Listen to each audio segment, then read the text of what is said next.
being able to come to Martinsville Speedway.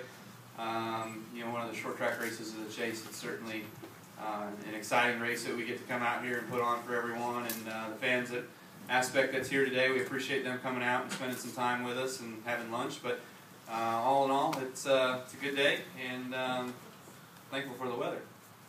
We'll open it up, Jonathan. I guess when we were out there, we felt a little bit of what you feel on Sundays. Obviously, you're in and out of these corners 1,000 times. Just compare what we felt today to what you feel when you get out of the car and how much it wears on you. Yeah, this place is it's certainly physically demanding, mentally demanding, and just with everything going on with this place, obviously running around 500 times, like you said, 1,000 times through the corners. You know, it's a unique racetrack, and it's a challenging racetrack in that because, you know, we're just out there running around by ourselves, and what you felt is what we do. You know, I don't even know what we were running for lap times, probably 21 seconds, but that's about the lap time we'll run at the end of a run. You know, we can start out running 19.0s, but then when your tires are wore out, your brakes are wore out after 80 laps straight of a long run, you know, you'll be slowing down quite a bit. So, you know, it can be taxing on you as a driver and wear out your left foot a little bit, and you know, definitely wear your patience out for sure too, racing around this little tight short track. Well, it almost feels like when you're in the corner, it feels like your brain's going to come out of your ear. So, I mean, what does it feel like for you? Like after yeah, I mean, other places we go to, this place you have a lot of G-force and braking. That's what you guys were feeling mostly.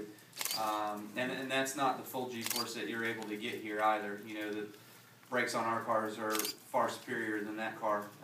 But, you know, you're able to get into the corner a little bit deeper. You're definitely able to slam on the brakes a lot more. So you get more of that feeling. But, you know, through other racetracks we go to, the Charlottes, the Texases, those, you know, you have some G-force that throws you down into the seat when you hit the banking, and it loads you up that way, and it wants to chuck you out the right side. So, you know, this year is a unique little paperclip. Damien, then Bob. Kyle, how close are you to winning here at Martinsville with the progress you've made over the past few years? I'd like to think we're really close. You know, we've been good here. Last fall, I think we ran really well. We run third. No, last spring. We run third here, and we led a lot of laps. We ran up front, and then it was towards the end of the race. I thought we were going to win the thing, and then towards the end of the race, I just didn't quite have enough forward bite off the corners, and I think Junior got by me, and then Harvick got by me, and then that's when Harvick beat Junior. So, you know, it's a tough racetrack, and you know, anytime you come into the pits and make an adjustment on your car, you certainly hope it goes the right way, or you make enough of it, or you don't make too much of an adjustment. And it seems like I haven't quite scienced that out for the last run here. You know, and the last run can be tricky too, because you can be coming off a 50-lap run on right-side tires and need to take 4 and you've only got 30 to go, or it could be you got 80 to go and you know you got to manage that run all the way to the end. So it's something that those, I would say Denny, Jimmy, Jeff are the best at doing that, and knowing how hard to push for exactly how many laps, where I've got to work on that. And where have you made the biggest strides in improving here? I think the biggest strides of improvement have come from just working with Denny and really getting his knowledge of how to get around this place. He's very good here, and learning his technique a little bit, and getting to drive his cars. You know, when I come here years ago, we'd run our own setup and kind of go on our own way, but more recently it's just put in whatever the 11's got, let me figure it out, and that's really helped us. Bob, then Ken. Bob Conkers, Sporting News. Any chance of you running the truck race here, or any future truck races this year? And also, kind of in that realm, I understand your brother could run nationwide for you next year. Is there a chance? I mean, have you, now that he knows what he's doing, how soon will you kind of know what your nationwide plans are for next year? As far as the truck stuff goes, I may or may not run here, and I think that's all dependent on what Denny wants to do. Denny's slated to run the truck right now. Actually, the 18 is going to be Brian Scott. Brian Scott's going to race here, but we're going to bring out the 51, so it'll either be Denny or myself. And then as far as the rest of the year goes, I think we're still kind of playing it by ear. We're trying to see if we get another driver. We're working on sponsorship for a younger driver that needs to run a couple races before the end of the year to get approval for Daytona. So we're hoping we can get through some of those things, so that'll kick me out of the seat. But beyond that, for nationwide stuff next year, I haven't even sat and talked to Kurt. I haven't even called him to congratulate him about getting his deal yet. You know, I found out about the same time everybody else found out, but I've been off doing all kinds of things this week already, so a little busy. But I'll get with him, and we'll sit down and we'll discuss what his options are, whether he wants to or whether he can, and you know what he's looking for. Ken, then Heather. Kyle, you run not just, you know, short tracks well in Cup car and trucks and stuff like that, but you're known to run a lot of super late model races, things like that. How much of those races you do outside of like the big time NASCAR, how much of that really helps you kind of stay fresh running somewhere like Martinsville, Richmond, places like that? I like short track racing a lot, and I feel like the help that I've been able to get from Denny has been really good on my Cup effort, as well as being able to continue using some of those traits in the late model races that I get to run. So running Berlin, that's a really finesse racetrack, very challenging there, Berlin, Michigan. Winchester's always fun anytime we go there. There's a few other places, I can't remember them all, but David Reagan's track down in Georgia, I've run there. So I like running the super late model stuff. It's a lot of fun for me. It's something I really enjoy doing, and you know, may run a couple more here before the year's out with those as well. Heather, then Jonathan. Do you get any benefit out of doing this today? Is it good practice, or is it just easy for you? It refreshes your memory a little bit. You know, anytime you're able to get on the racetrack, you remember, okay, this sign, you know, brake this hard and roll out of the brakes here, and when it goes from the asphalt to the concrete, that's where you're kind of doing stuff with the steering wheel and brakes. So it certainly refreshes you, definitely, but you kind of pick up on that stuff pretty quick for as many times as I've been here. But without me running the truck race, hopefully, I want Denny, I'd rather Denny run it than me. But it'll allow me to get up to speed a little bit quicker when we get back here for sure. How close was that car today to what you have on race weekend? I don't know, I wish somebody would tell me a lap time and then I could tell you really, but I'm going to say we're probably 75% of the way there for what we do. I mean, that car, it's big, it's heavy, and I don't know if they told you or not, but it was a car that Shaq got in. So they've cut the rear bars out of it and pushed everything back, and they had a different seat in there for him and everything. So that's a big boy car. And so it definitely had, you know, the same feelings. I think that some of the setup quirks that they had on it though are mile-and-a-half stuff, not short track stuff. And so it was tricky to get into the corner. You could see I was locking up the left front tire quite often, just trying to give you the feeling of the sensation of braking and braking hard, getting into the corner, but it was really easy to lock up, so I was really on edge with that. Jonathan? I guess I'll take the first bullet here. Looking at the chase situation, you're not in it, your teammate is. How much do you help Denny on the track, off the track with setup? Speak about that. Yeah, for us at JGR, it's definitely about Denny Hamlin. You know, that's what we're all trying to do. That's what we're all trying to accomplish, is to get him a championship, to help him as best we can. This past weekend at Loudon, he didn't need any help.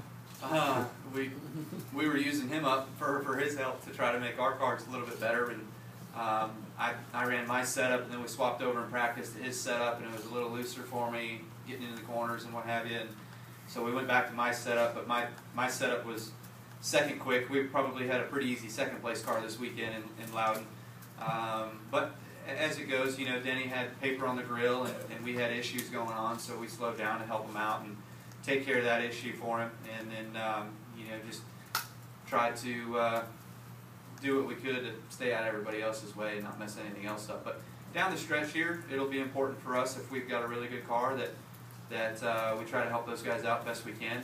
And you know, if there's, let's say, a Charlotte or a Texas or something where we're really, really good and he's not so good, I mean, I'll get out of the car and he can come over and jump in mine and drive it and see if he likes it. And if that's the case, then it's pretty easy to swap over setups and stuff. So we're kind of on 2013 mode right now, on working on things to see what 13 is going to bring us. And you know, if something works and is faster, then we've got it. Barry, then Bob. Yeah, Barry Richmond, WAKG Danville. You know, you mentioned the help that you were able to give Denny. But as just stated, going into 2013, does your strategy change in preparation for next year, since now you're out there maybe just going for all the wins you can get? Does that, have you all actually started making the preparations for 2013, since now you can focus on that more clearly? We are. We've moved to 13. There's really nothing in 12 that we've got left to accomplish besides wins. So we'll try to do that and get what we can for our M&M's team and get into victory lane before the year's out. But other than that, our push right now is our new cars, and we've got to start working on those and building those. We've got a couple tests coming up for the 2013 cars, so a lot of body changes is going to happen, and chassis changes as well too, with the NASCAR making the cars lighter for next year. So we've got to go ahead and get started on most of that. But beyond what else there is to work on, it's just that you've got to start out the year better. And we had a few dismal runs early on in the year, and then we had our May stretch that we ran in the top 5 weeks in a row, and then from there all hell broke loose. So we knocked ourselves out of the chase and haven't been able to recover. So we'll hopefully have better luck than that next year. Bob and then Damien. Some of the guys up at RCR who weren't in the chase said that they are almost trying to figure out what NASCAR's rules will be for the rear suspensions and everything of the car, and trying to be almost 2013 legal now in order to work on things. Looking forward to next year, you guys doing the same? Yeah, that's basically what we're doing. We're just working on some things that, you can't do all of that right now. If you took all the yaw out of your car like they want for next year, you'd be a second off pace, so you can't do all that stuff. But you can work on some other things and what they're going to do. But I think the biggest thing is just what their decisions are going to be, and rear camber rules, rear toe rules, and track bar rules, and truck arm rules, all that stuff. I think that's all not yet for sure yet. Damien? Kyle, how do you attack these last 8 races, knowing how good your car's been this year, and just whatever misfortune happened? How do you attack these last 8 races, and do you appreciate all the success you've had when you have a season like this, where it just seems like everything that could go wrong goes wrong with the car that can win races and win a championship? Yeah, it's tough. It's certainly very frustrating, and a little bit demoralizing too when you have a year like this. Sometimes I've seen guys have these type of years, and I'm just like, man. And you see it from the outside, and you're like, that sucks. What are they doing? It's got to hurt. And now we're in that situation, and certainly it's not something you want to have to deal with. But we've struggled a little bit this year with getting the finishes that we feel like we've deserved, or where we've been running to where we finished aren't mirroring each other. Just for example, this weekend at Loudon, by far we were a second place car, and we finished 28th with it. So certainly very disappointing when we've had those days, as well as some other days that we've had. Danny? Kyle, can you tell, how long did it sort of take you to get over the disappointment, or have you? And the new car, how significant a change is it for next year, with the weight and really the not knowing, since there's been so few test dates to this point?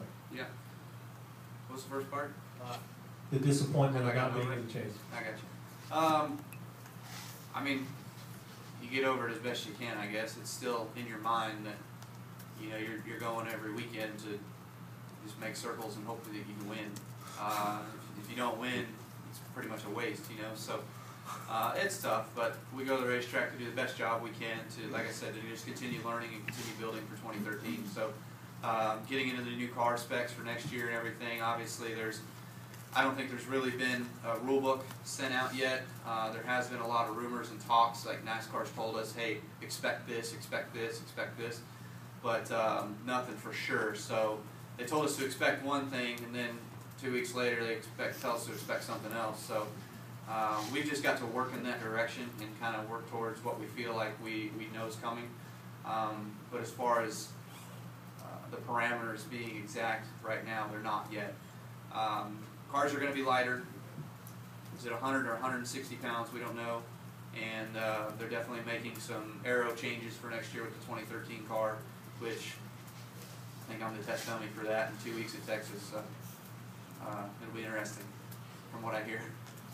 Kyle, how hard is it to race here all day long and stay out of trouble and not get beat, banged, and shoved around? What do you mean? I mean, how hard is it? I mean, it's a given it's going to happen, but yeah, it's. I tell you what, there's some guys here that can run around here and not have a mark on their car when the race is all said and done, and they finish it in a good spot. My first couple times here, I think I had every corner ripped off of it and was finishing in the 20s, and then I finally figured out what to do and how to do it, and then I started running well and picking up some top fives a little bit and not having a mark on the car. So it seems it's easier when you're a little bit better, when you're a little bit smarter, when you know who you're racing, and when your car's good, to come out of here with a good day and not be torn up too much. So, but there's always some times where somebody just wants to drive into you for something to do and move you out of the way and cause some chaos. So you'll have those moments too, I'm sure, here at Martinsville. Dan?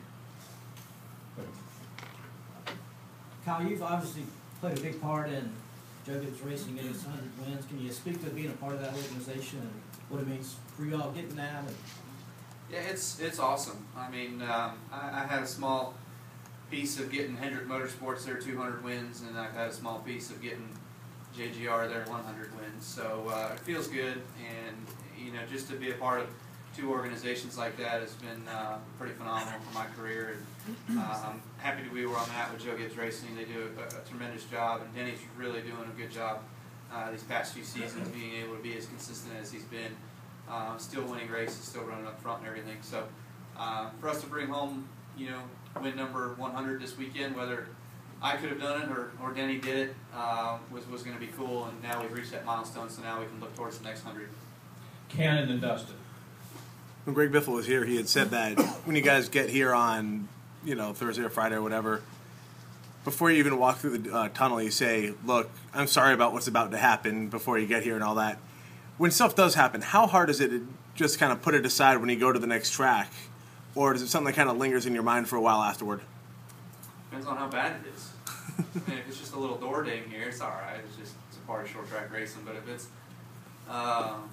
something deliberate or something like that, then obviously it'll stay with you for a long time. You know, I think we had a restart with 8 to go or something like that here last fall, and I think I was 8th or something on the outside, and Ken's had come off turn 2 and rubbed my left rear tire and cut it, and then I went in the fence. So, you know, that's part of short track racing. You hate it, and it can if you're in a chase and you're a chase guy, it could ruin your chase. So those are the things that you just hope doesn't happen to you, but inevitably it could be out there.